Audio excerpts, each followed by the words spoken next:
Imagine mastering a complex game for, well, decades. You know the mechanics inside and out, you've optimized every single strategy, and your execution is, virtually flawless. Right, you're an expert. Exactly. Then, you sit down at the table one night, and you are utterly, inexplicably destroyed by your opponents.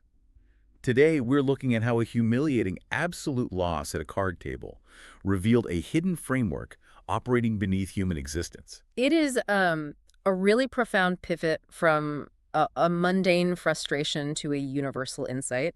The author of today's source material, Su Feng, actually documented this exact experience in a March 2023 essay. Yeah. And he gave it a rather provocative title. It's called Achieving Success Through Heavenly Timing, Insights from Losing My Underpants. Which, let's clarify that title for you listening immediately. We aren't discussing actual public nudity here. No, definitely not. Sui Feng is referencing the cultural context of a Chinese card game called Struggling Upstream. In this game, losing a round costs you one chip.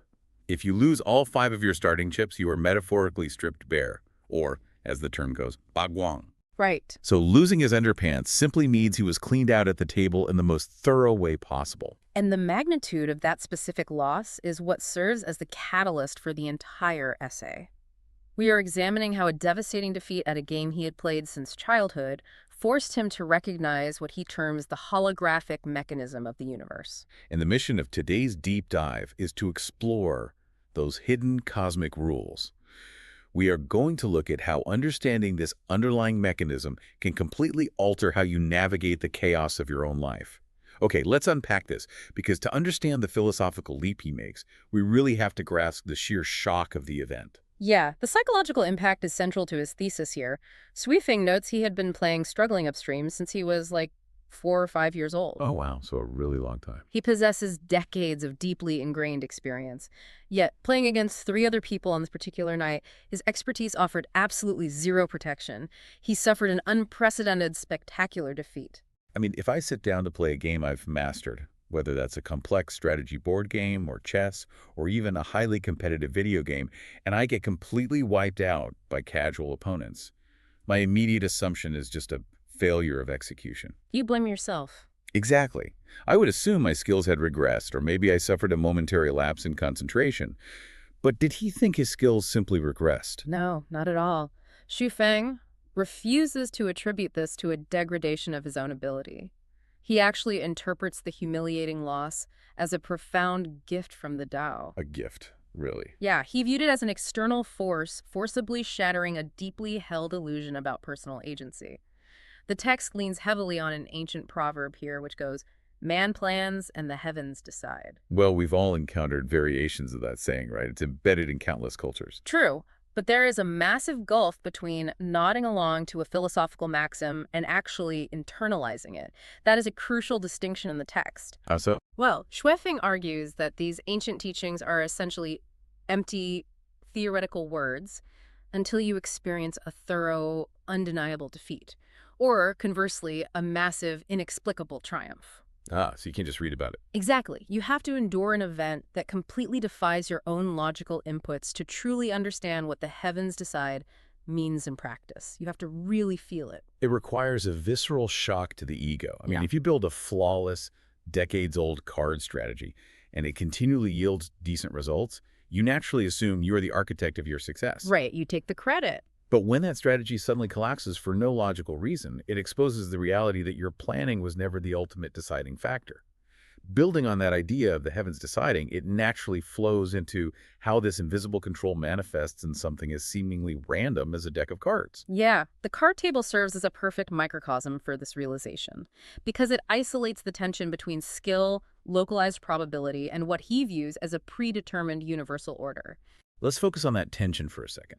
Because we all understand the statistical improbability of a shuffled 54-card deck. The permutations are, virtually infinite. They are astronomical, yeah. From a purely mathematical standpoint, drawing cards is the very definition of disorderly, chaotic randomness. It's practically impossible to draw the exact same hand twice in a lifetime. It's completely impossible. Yet, Su Feng asserts that despite this infinite mathematical chaos, the outcome for each player is almost predetermined. But if it's all just random math, how can he claim that outcomes are predetermined? Doesn't the player's skill in navigating those random variables matter at all? What's fascinating here is how the author completely recontextualizes our understanding of causality. Under the overarching control of the Tao, localized advantages lose their definitive power. Wait, what does that mean exactly? It means having exceptional card skills or drawing a statistically phenomenal hand does not actually insulate you from a catastrophic loss. And the inverse is equally true. So terrible skills and a completely rotten hand can still inexplicably yield a victory. Exactly, which completely shatters our illusion of total control. It really challenges the very foundation of how we measure input versus output. I mean, we operate on the assumption that optimal inputs, like good cards and superior strategy, must mathematically correlate to winning. We rely on that assumption because it provides a comforting illusion of control. But Suifeng's catastrophic loss proves that the linear equation we trust is easily overridden. Because the Tao steps in. Right. The Tao operates on a higher level of necessity that supersedes our localized probability and our personal skill levels. The random draw of the cards is not a vacuum of chaos. It is merely the medium through which a higher, predetermined order expresses itself. Here's where it gets really interesting, because to prevent this from feeling like a purely abstract math or card game discussion, the essay refuses to leave it there. Suifeng immediately takes this card game logic and applies it directly to the stark realities of human existence. He does, and it's a very striking comparison. He asks the reader to observe the glaring paradoxes in the lives of the people around us. Think about people you know who fit these descriptions from the text. For instance, he points out that we frequently see individuals who possess exceptional physical beauty. People who effectively drew the genetic lottery. Exactly. By societal standards, they hold a winning hand. Yet, their lives are often characterized by profound misery and tragedy. And conversely, he notes people with entirely unremarkable, humble appearances who navigate a century of unbroken peace and contentment. Right, and he pushes the argument further into areas we typically associate with strict meritocracy, like brilliant, highly talented individuals, prodigies and geniuses who meet sudden tragic ends. While individuals who are fundamentally ignorant or unremarkable often stumble through their entire lives completely unscathed by disaster, we view intellect and talent as the ultimate chips to hold. We assume they provide a strategic armor against failure. But Suifeng observes that the universe frequently renders that armor completely useless. Yeah, and the final contrast he draws is perhaps the most jarring.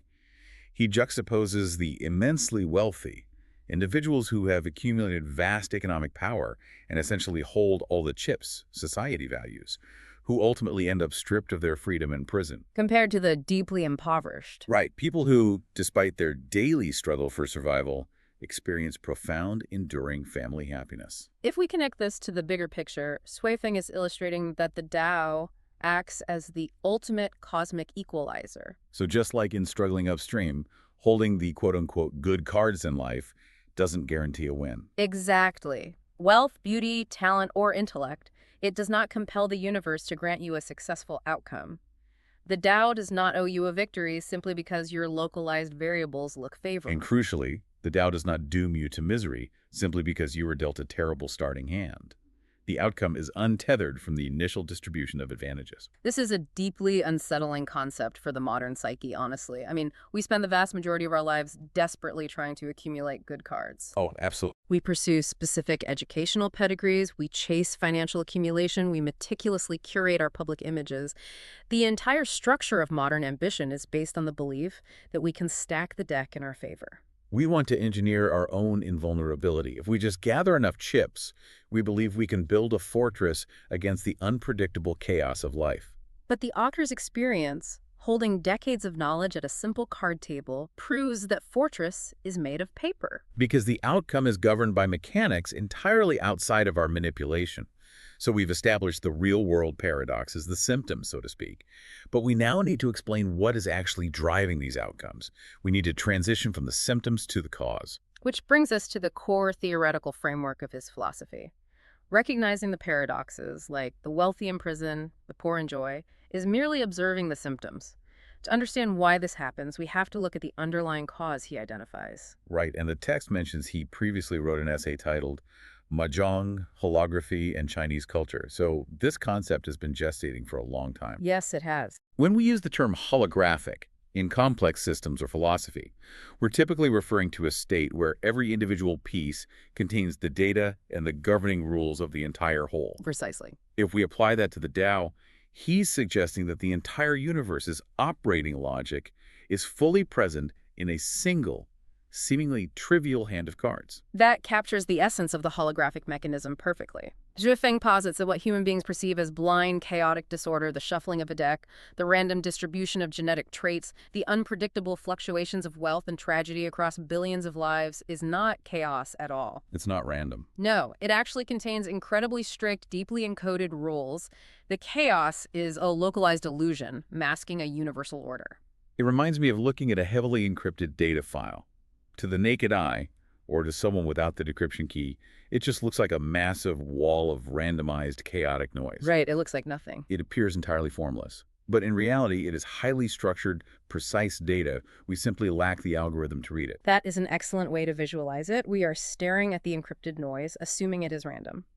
And the ultimate truth, Wefeng emphasizes, is that behind this apparent chaos are mysteries and rules that cannot be seen, cannot be heard, and cannot be touched. So they are totally elusive. Very. You cannot isolate the Tao in a laboratory or map it with a predictive algorithm.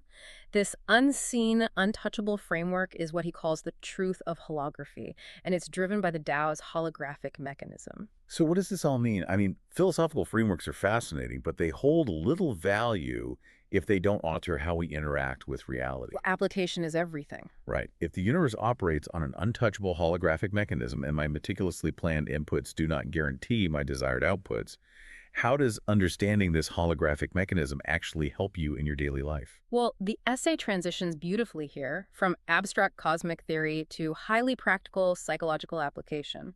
Wefeng outlines 4 distinct behavioral transformations that naturally occur once an individual truly accepts the reality of this mechanism. Okay, let's hear them. Yeah. Because if we accept that the ultimate outcome is largely outside of our localized control, it completely invalidates the core tenets of modern hustle culture. The relentless, exhausting pursuit of immediate advantage suddenly seems entirely counterproductive. It does, and that is the first major shift Shuefeng identifies. You simply stop seeking quick gains. When you understand that you cannot force the universe's timeline by frantically stacking chips in the short term, you stop trying to game the system. Because you realize the system is immune to your manipulation. Exactly. Which naturally eliminates the baseline tension so many of us carry. If you aren't constantly fighting to manipulate every variable, the chronic stress has to dissipate. He identifies that specifically as the second shift, which is that you lose your restless anxiety. Oh, wow, that makes sense. Modern anxiety is largely the anxiety of control. When you operate under the delusion that you are solely responsible for engineering your every success and dodging every potential disaster, your default psychological state is a low-grade panic. Yeah, a constant panic. But recognizing that the heavy lifting of the final outcome rests with the heavens lifts an immense, crushing burden off your shoulders. It grants you permission to finally exhale. You still play the hand you were dealt, but you aren't sweating through your clothes, terrified of the final score. Right. And I imagine this internal shift drastically changes how you relate to the people around you, too.